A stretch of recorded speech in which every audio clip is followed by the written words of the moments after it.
Doctor, ওই যে হাড় জোর বিশেষজ্ঞ, বাত বিশেষজ্ঞ এগুলো দেখাইছি।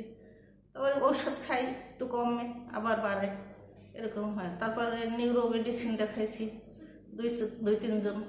তারা বলছে যে আমার হাড় ক্ষয় হয়ে গেছে, অপারেশন করতে হবে।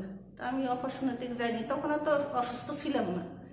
তো ইদানিং দেখা যাচ্ছে এই বছরখানেক আগে আমি বেশি অসুস্থ হয়েছি, পা ঝিঝি লাগে, অবশ অবশ হয়, তা হাঁটতে পারি না।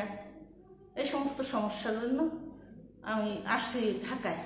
ঢাকায় ওই যে ডাক্তার শালম স্যার, ওনার ভিডিও দেখছি, উনি ব্যায়াম শিখিয়ে দেয়, ব্যায়াম করছি কয়েকদিন। তা উনি, আমি এমআরআই করাইছি খুলনে, সেই এমআরআইটা নিয়ে আমার ছেলের কাছে পাঠাই দিচ্ছি যে ওনারা দেখাই আসো, উনি কি বলেন। তারপর বলছে যে আমার রোগী দেখা লাগবে। এই নিয়ে আমি কিছুদিন অপেক্ষা করে পরে ছেলে এসে আমার নিয়ে আসছে এই ঢাকায়। নিয়ে এসে সে অনেক কষ্টে আমারে, আমি বাদে আসছিলাম ওই কমলাপুর স্টেশনে, ওইখানে ওই ইয়েতে এসি গাড়িতে। তো ওইটা তো অনেক দূরে, আমার যাইতে যাইতে সে অন্য ট্রেনগুলো চলে যায়, আমার হাঁটতে পারি না, অনেক কষ্ট হয়েছে ছেলেটার।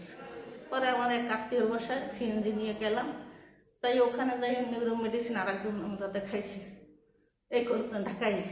দেখাইয়া আমার ছেলে অনলাইনে এই ঘাটাঘাটি করে এই হাসপাতালের পেয়েছে, ঠিকানা পেয়েছে।